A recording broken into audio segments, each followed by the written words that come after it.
Good morning बच्चों। आज हम आपके पाठ्य पुस्तक क्षितिज से लखनवी अंदाज पढ़ेंगे। बच्चों, इस रचना के लेखक यशपाल जी हैं।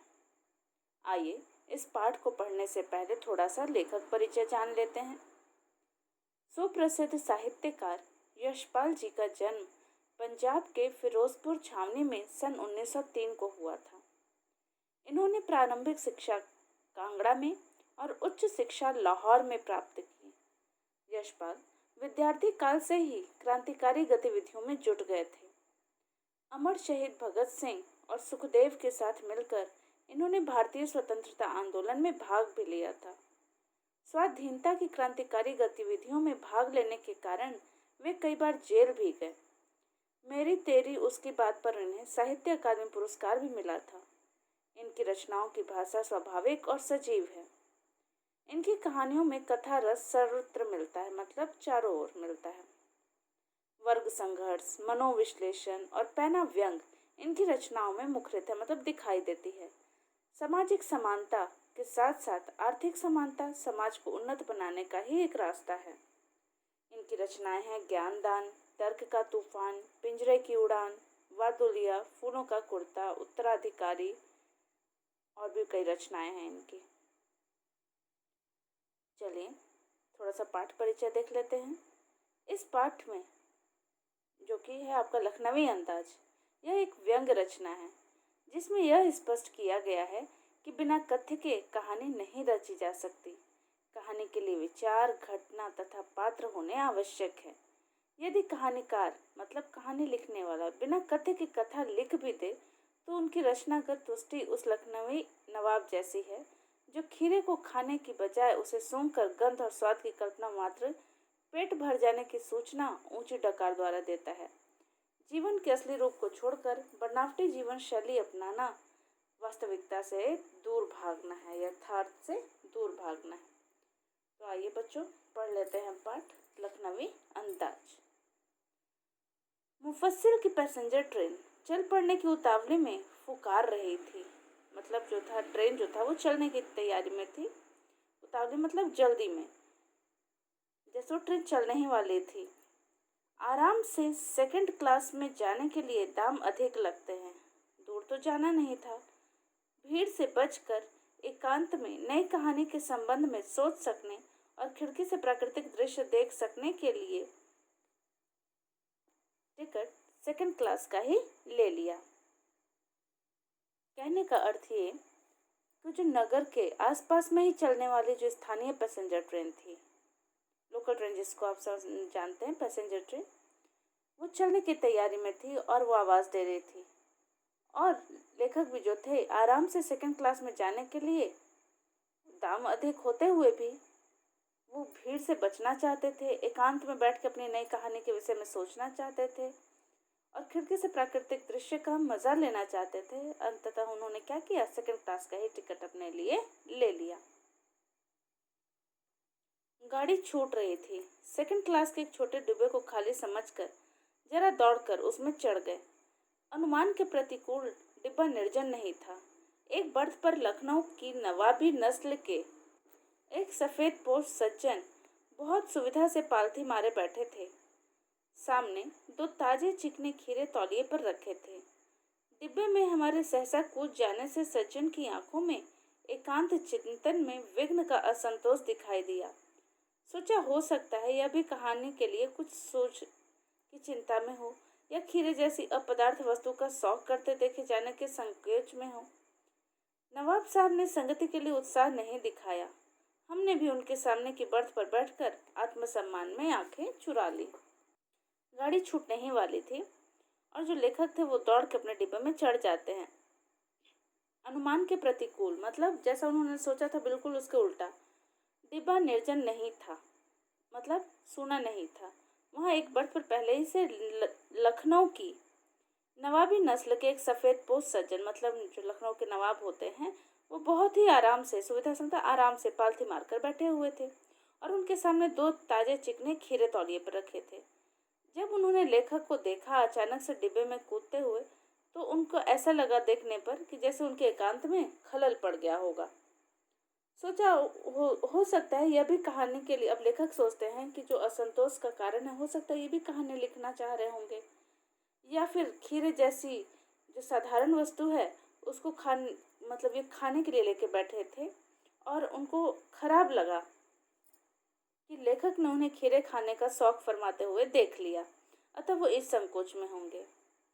नवाब साहब ने थोड़ा सा भी साथ के लिए, संगति मतलब साथ के लिए थोड़ा सा भी उत्साह नहीं दिखाया, तो लेखक भी चुपचाप से अपने बर्थ पर बैठ गए और आत्मसम्मान में आंखें चुरा ली। मतलब वो भी अपने आप को उनसे नीचा महसूस नहीं होने देना चाहते थे, इसलिए उन्होंने भी आंखें चुरा ली, उनसे बात नहीं की।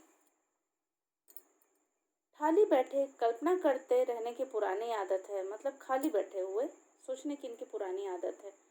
नवाब साहब की असुविधा और संकोच के कारण का अनुमान करने लगे। ये बैठ के सोचने लगे कि आखिर उन्हें तकलीफ क्या हुई। नवाब साहब ने बिल्कुल अकेले यात्रा कर सकने के अनुमान में किफायत के विचार से सेकंड क्लास का टिकट खरीद लिया हो और अब गवारा ना हो कि शहर का कोई सफेद पोस्ट उन्हें मंझले दर्जे में सफर करता देखे। अकेले सफर का वक्त काटने के लिए ही खीरे खरीदे होंगे और अब किसी सफेद पोस्ट के सामने खीरा कैसे खाएं। लेखक की पुरानी आदत है कि वे जब भी खाली बैठते हैं तो कुछ न कुछ सोचने लग जाते हैं। वे सोचने लग गए कि नवाब साहब को आखिर इतनी तकलीफ क्यों हुई, वो इतने संकोच में क्यों हैं। उन्होंने अंदाजा लगाया कि उन्होंने अकेले यात्रा करने के विचार से सेकंड क्लास का टिकट खरीदा होगा। अब उन्हें अच्छा नहीं लग रहा है कि शहर के एक भद्र व्यक्ति उन्हें मंझले दर्जे में सफर करता देखे। अकेले सफर करने के उद्देश्य से और वक्त काटने के लिए उन्होंने खीरे खरीद लिए होंगे, लेकिन अब उन्हें लेखक के सामने खीरे खाने में शर्म महसूस हो रही थी और लेखक जो है कनखियों से नवाब साहब की ओर देख रहे थे, लेकिन नवाब साहब गाड़ी की खिड़की से बाहर देखकर स्थिति पर गौर करते रहे। ओह, नवाब साहब ने सहसा हमें संबोधन किया। आदाब अर्ज जनाब, खीरे का शौक फरमाएंगे। नवाब साहब का सहसा भाव परिवर्तन अच्छा नहीं लगा। भाप लिया, आप शराफत का गुमान बनाए रखने के लिए हमें भी मामूली लोगों की हरकत में लथेड़ लेना चाहते हैं। जवाब दिया, शुक्रिया, किबला शौक फरमाए। अब जो है अचानक से जो नवाब साहब बैठे हुए थे उन्होंने लेखक को संबोधित करते हुए पूछा, आदाब अर्ज, क्या आप खीरा खाएंगे। नवाब साहब नवाब साहब का अचानक से बदलना या भाव परिवर्तन होना लेखक को अच्छा नहीं लगा और वो समझ गए कि वो क्या करते हैं। अपनी शराफत का गुमान बनाए रखने के लिए, मतलब कितने तहजीब वाले हैं, वो दर्शाने के लिए वो ऐसी अपनी हरकतों में लेखक को भी अपने साथ शामिल करना चाहते हैं। तो लेखक ने भी उनको कह दिया कि शुक्रिया, किबला शौक फरमाए, कि नहीं शुक्रिया, आप शौक फरमाए, आप खाइए। लेखक ने उन्हें धन्यवाद दिया और कहा कि आप ही खाएं। नवाब साहब ने फिर एक पल खिड़की से बाहर देखकर गौर किया और दृढ़ निश्चय से खीरों के नीचे रखा तौलिया झाड़कर सामने बिछा लिया। सीट के नीचे से लोटा उठाकर दोनों खीरों को खिड़की से बाहर धोया और तौलिए से पोंछ लिया। जेब से चाकू निकाला, दोनों खीरों के सिर काटे और उन्हें गोदकर झाग निकाला। फिर खीरों को बहुत एहतियात से छीलकर फांकों को करीन से तौलिए पर सजाते गए। नवाब साहब ने जैसे खिड़की के बाहर देखते हुए कुछ एक पल के लिए सोचा और फिर दृढ़ निश्चय किया और खीरों को नीचे रखा तौलिया झाड़कर सामने बिछा लिया। सीट के नीचे से उन्होंने एक लोटे में पानी था, उसे उठाया और खीरों को धो दिया बाहर और फिर उसे तौलिए से पोंछ लिया। अब जेब से चाकू निकालकर दोनों खीरों के सिर को काटा उन्होंने और उन्हें उसे घिसकर झाग निकाला। फिर खीरों को बहुत सावधानी से छीला, फिर उसके फांकों को, मतलब काटे हुए जो पीस होते हैं उसको काट के बहुत ही तरीके से करीने, मतलब बहुत ही सही तरीके से तौलिए पर सजाते चले गए। लखनऊ स्टेशन पर खीरा बेचने वाले खीरे के इस्तेमाल का तरीका जानते हैं। ग्राहक के लिए जीरा मिला नमक और पिसी हुई लाल मिर्च की पुड़िया भी हाजिर कर देते हैं। नवाब साहब ने बहुत करीने से खीरे की फांकों पर जीरा मिला नमक और लाल मिर्च की सुर्खी बुरक दी। बहुत करीने से खीरे की फांकों पर जीरा मिला नमक और लाल मिर्च की सुर्खी बुरक दी, मतलब छिड़क दी। उनके प्रत्येक भाव भंगे, मतलब उनके चेहरे पर जो भी भाव आ रहे थे और जबड़ों के स्फुरन से स्पष्ट हो रहा था कि उस प्रक्रिया में उनका मुख खीरे के रसास्वादन की कल्पना से प्लावित हो रहा है। इसका अर्थ यह हुआ कि जब वो खीरों की काट रहे थे, उसे खाने के लिए तैयार कर रहे थे, तो उनके चेहरे के हाव भाव देखकर ही पता चल जा रहा था कि अब खीरे को देख के उनके मुंह में जो है वो क्या आ रहा है, पानी आ रहा है। हम कनखियों से देख रहे थे और सोच रहे थे मियाँ रईस बनते हैं, लेकिन लोगों की नज़रों से बच सकने के ख्याल में अपनी असलियत पर उतर आए हैं। नवाब साहब ने फिर एक बार हमारी ओर देख लिया। वल्ला शौक कीजिए, लखनऊ का बालम खीरा है। अब नवाब साहब खीरों को खाने से पहले फिर से लेखक से पूछते हैं कि आप वो भी खाएं। नमक मिर्च छिड़क दिए जाने से ताजे खीरे की पनियाती फांके देखकर पानी मुंह में जरूर आ रहा था। अब लेखक बोलते हैं कि खीरे को देख के जैसे कि उन्होंने वो जो नवाब थे उन्होंने जैसे उसे तैयार किया था, तो इनके मुंह में भी पानी आ रहा था, इनको भी इच्छा हो रहा था खाने का। लेकिन ये तो पहले ही मना कर चुके थे, लेकिन इनकार कर चुके थे। आत्मसम्मान निभाना ही उचित समझा। बोला कि नहीं, अब इनके मन में आया कि जब मैंने एक बार मना कर दिया तो अब मैं वापस हाँ नहीं कहूँगा। उत्तर दिया, शुक्रिया, इस वक्त तलब महसूस नहीं हो रही, मतलब जरूरत महसूस नहीं हो रही। मैदा भी जरा कमजोर है, किबला शौक फरमाए। कहने का अर्थ ये कि उन्होंने क्या उत्तर दिया कि इस वक्त, लेखक ने उत्तर दिया कि इस वक्त उनका खाने का इच्छा नहीं है। वैसे भी जो उनका आमाशय है वो कैसा है, थोड़ा कमजोर है। तो बोलते हैं कि जनाब ही शौक फरमाए, मतलब आप ही खाइए। नवाब साहब ने सतृष्ण आंखों से नमक मिर्च के संयोग से चमकती खीरे की फांकों की ओर देखा। खिड़की के बाहर देखकर दीर्घ निश्वास लिया। कहने का अर्थ ये कि सतृष्ण मतलब तृप्त आंखों से नवाब साहब ने अपने जो खीरे उन्होंने काटे थे, नमक मिर्च उस पर डाला था, उसको बड़े चमक भरी आंखों से देखा, तृप्त होती हुई आंखों से देखा। फिर उन्होंने खिड़की के बाहर देखा और एक लंबा सांस लिया।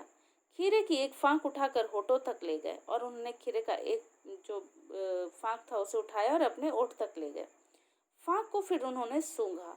स्वाद के आनंद में पलकें मुद गई, मतलब उन्हें उसका स्वाद इतना अच्छा लगा कि वो खुशबू लेते हुए उनकी आंखें जो थी वो अपने आप बंद हो गई। मुंह में भरा पानी का घूंट गले से उतर गया। तब नवाब साहब ने फांक को खिड़की से बाहर छोड़ दिया। नवाब साहब खीरे की फांकों को नाक के पास ले जाकर वासना से रसा स्वादन कर खिड़की के बाहर फेंकते गए। अब क्या कर रहे हैं वहां पे नवाब साहब, क्या कर रहे हैं, बार बार वो खीरे का एक फाक उठाते, उसे अपने नाक तक ले जाते, उसे सूंघते और लगता कि जैसे उन वासना से रसा स्वादन, मतलब उसकी खुशबू से ही जैसे उनका पेट भर रहा हो, वैसे करते और ले जाके उसे खिड़की से बाहर फेंक देते। नवाब साहब ने खीरे की सब फांकों को खिड़की के बाहर फेंक कर तौलिए से हाथ और होठ पोंछ लिए और गर्व से गुलाबी आंखों से हमारी ओर देख लिया, मानो कह रहे हों यह है खानदानी रईसों का तरीका। उन्होंने धीरे धीरे करके सारे फांक जो थे खीरे के वो बाहर फेंक दिए और फिर बड़े गर्व भरी आंखों से वो लेखक की तरफ देखते हैं और जैसा वो ऐसा जताना चाह रहे हो कि यही होता है खानदानी रईसों के खाने पीने का तरीका। नवाब साहब खीरे की तैयारी और इस्तेमाल से थककर लेट गए। हमें तस्लीम में सिर खम कर लेना पड़ा। यह है खानदानी तहजीब, नफासत और नजाकत। नवाब साहब जो थे वो खीरे की खाने की तैयारी और इस्तेमाल से थक कर लेट चुके थे। इधर लेखक सोच में पड़ गए। क्या यही होता है खानदानी शिष्टता, स्वच्छता और कोमलता?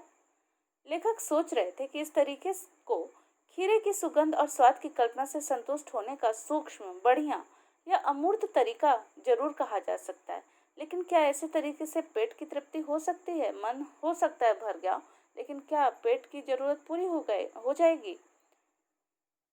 आगे देखते हैं।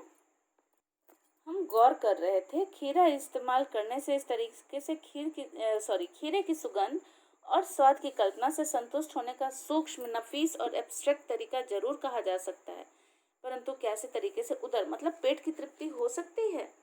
नवाब साहब की ओर से भरे पेट के ऊंचे डकार का शब्द सुनाई दिया और नवाब साहब ने हमारी ओर देखकर कह दिया, खीरा लजीज होता है लेकिन होता है शकील, नामुराद मैदे पर बोझ डाल देता है।